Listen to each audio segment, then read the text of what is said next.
Hey, my name's Brad Gilley and welcome once again to my shop. Today we have a really cool project. This is my brother Joey, and our parents just celebrated their 50th wedding anniversary. And we had a nice dinner. It's been a wonderful time and everything. But what we wanted to do together as their sons is actually build something nice for them. So what we've done is we've gone to the home center. We got a nice piece of oak. We've got a nice piece of Lexan. We've got some wall hooks, and we're going to make them a nice 50th anniversary frame.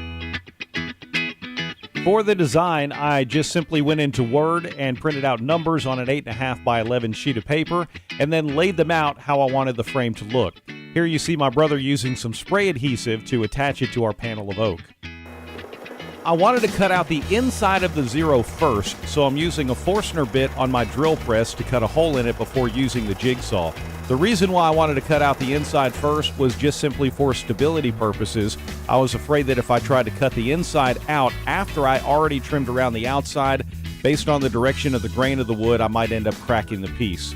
Now here you see me just simply putting it on my workbench and using a jigsaw to cut out the inside.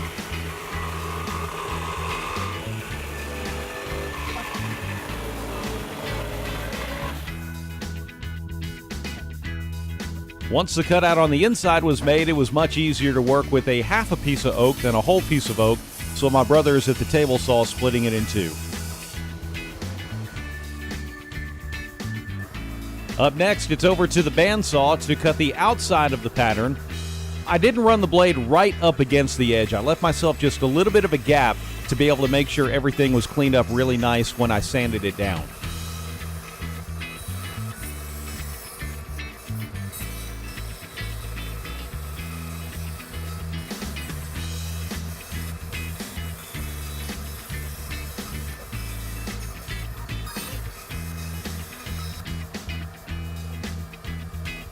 With the pattern cut out, it was time to start sanding up to the edge. First, we headed over to the drill press where I had a drum sander bit on, and here you see my brother getting everything nice and cleaned up, getting rid of all the bandsaw marks and trying to sand right up to the edge of the pattern. I don't have an oscillating drum sander, but check this out. We made one. Yes, that's me literally just pulling the drill press up and down while my brother sands. As crazy as it looks, it actually worked pretty good. After we got the inside nice and clean, I headed out to my disc sander to work on the outside.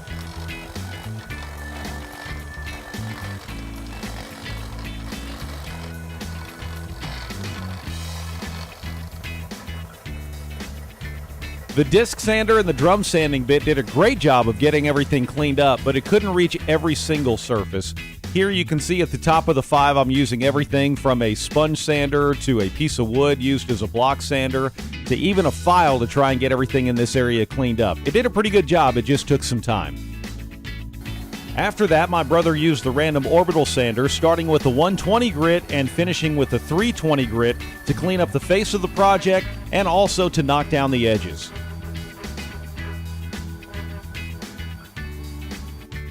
Next, I needed to route out the recess for the glass and for the pictures to fit into, and for this, I used a 3/8" rabbiting bit.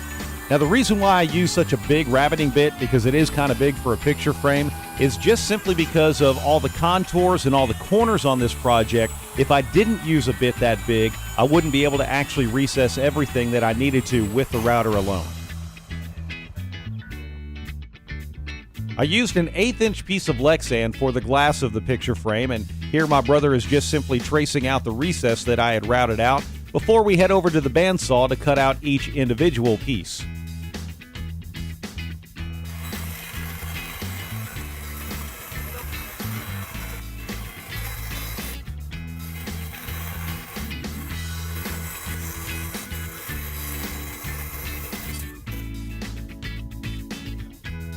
While some of the pieces fit great straight off the bandsaw, we did have to do a little bit of fine-tuning with the random orbital sander. We also went around the edge of every one of the pieces because when they came off the bandsaw, they were just a little bit rough, but it was pretty easy to clean up.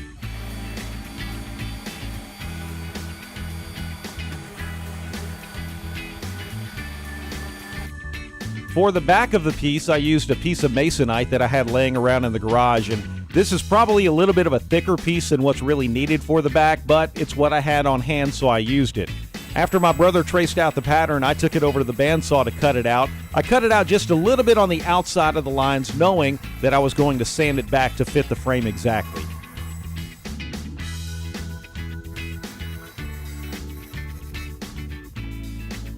I used panhead screws to attach the back to the frame, first drilling pilot holes to prevent the wood from splitting before screwing them in.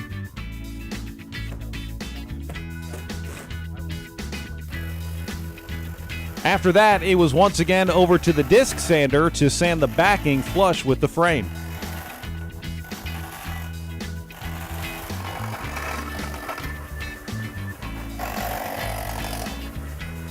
So our basic build is finished. All that's left to do is to stain it, put the pictures in, and completely assemble it. But we just wanted to say happy anniversary to our mother and father. They've been wonderful people, and to be together for 50 years is truly an incredible thing. We love you both. Happy anniversary. We love you. For the finish on the frame, we decided to go with a walnut color Minwax stain, which I rubbed in, making sure that I covered every piece of the wood.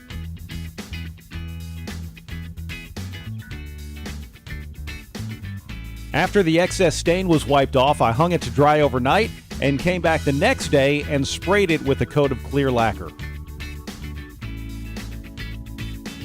With the frame complete, it was time to add some photos. To commemorate their 50th anniversary, I wanted to have a picture of them on their wedding day in 1967 and a picture of the two of them today. Fortunately, I was able to grab both of those off of my mom's Facebook page, and then I asked my son to make a card commemorating their wedding date, March 18th, 1967 in Photoshop, and I had all of that printed out at Walmart. With everything cut, fitted, and finished, it was time for assembly. First, I peeled the protective layers off of the Lexan. Then I took some cardboard and cut it to fit to use as padding between the pictures and the backing. That way the pictures wouldn't slide around inside of the frame. Now it was time to add the pictures, the cardboard, and the backing and get everything screwed down for the final time.